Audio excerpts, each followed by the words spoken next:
Hi అండి, అందరికీ ఉగాది శుభాకాంక్షలు. ఉగాది రోజు ఉగాది పచ్చడి వండడమే కదండి స్పెషల్. అందుకే నేను ఇక్కడ ఉగాది పచ్చడి ప్రిపేర్ చేసేస్తున్నాను, చూసేయండి.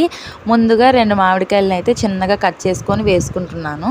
తర్వాత బెల్లం కూడా తురుము వేసుకొని, ఉప్పు కారం యాడ్ చేసుకొని, చింతపండు పులుపు అయితే వేసుకుంటున్నాను. నేను ఇక్కడ ఒక బనానాను అయితే చిన్నగా కట్ చేసి వేసుకుంటున్నాను. చాలామంది బనానా వేసుకోరు, కానీ బనానా వేసుకుంటే చాలా టేస్ట్ బాగుంటుంది. ఫైనల్లీ ఇక్కడ వేప పువ్వు అయితే వేసుకొని, నెక్స్ట్ అయితే ఒక 3 టేబుల్ స్పూన్ పుట్నాల పప్పు అయితే వేసుకోవాలి. మా సైడ్ అయితే ఇలానే చేసుకుంటాము, టేస్ట్ అయితే చాలా బాగుంటుంది. నెక్స్ట్ అయితే ఇక్కడ టేస్టింగ్ టైం దేవుడి మొల్లో పెట్టేసి అయితే నేను ఇక్కడ టేస్ట్ చేస్తున్నాను. నిజంగా పచ్చడి అయితే చాలా టేస్ట్గా వచ్చింది. సంవత్సరంలో ఒకసారి తింటాము, చాలా బాగా ఆస్వాదించాలి. నెక్స్ట్ అయితే త్వరలోనే రాముల వారి కళ్యాణం అయితే వస్తుంది కదా, అందుకనే ఈరోజు అయితే రామాలయం టెంపుల్లో అయితే దేవుడికి రాట అయితే వేస్తున్నారు. నేను వెళ్ళేసరికి ఇక్కడ పూజలు అయితే జరుగుతున్నాయి. దేవుడికి హారతి కూడా ఇచ్చేస్తున్నారు, హారతి తీసుకున్నాము.